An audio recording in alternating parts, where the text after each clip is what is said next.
O Concello de Sanxenxo está decidido a aproveitar todo o posible a tempada de verán. Para elo, dende o goberno local están levando a cabo diferentes medidas para garantir a seguridade dos visitantes e veciños e evitar os contaxios na vila. Neste eido, o equipo de Telmo Martín porá en marcha este verán un plan de mobilidade peonil. Para que a xente circule un pouquiño mellor, máis ordenadamente, hai que ter en conta que Sanxenxo vive do turismo. E, lóxicamente, o que debemos de facer é que as persoas que veñan aquí e tamén os veciños de aquí por respetar un mínimo de normas que nos están aconsellando as autoridades sanitarias, o que estamos facilitando para poder cumprir esas normas, non? Con este plan de mobilidade e durante o verán, o Concello peonalizará as rúas do Paseo de Silgar e Rafael Picou nas horas de maior afluencia.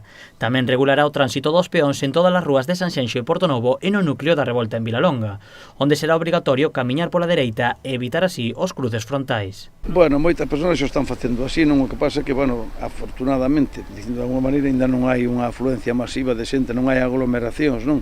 Hai que ter en conta que neste Paseo de Silgar, onde nos encontramos ahora mesmo, pois, por exemplo, momentos punto no mes de xullo ou no mes de agosto, pois hai moita saturación, entón aí non vamos a poder deixar transcurrir a xente así con esa soltura que viñan facendo antes. A afluencia de visitantes xa se notou en Sanxenxo durante a pasada fin de semana, uns desplazamentos que, segundo o alcalde, respectaron as normas de mobilidade da fase 1.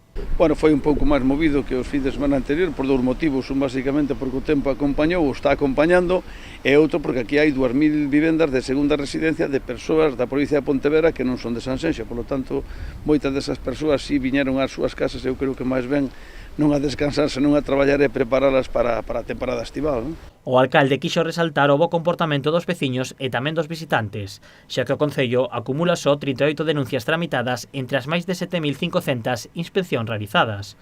Ademais do plan de mobilidade, o Concello continúa cos desinfeccións para velar pola seguridade na vila.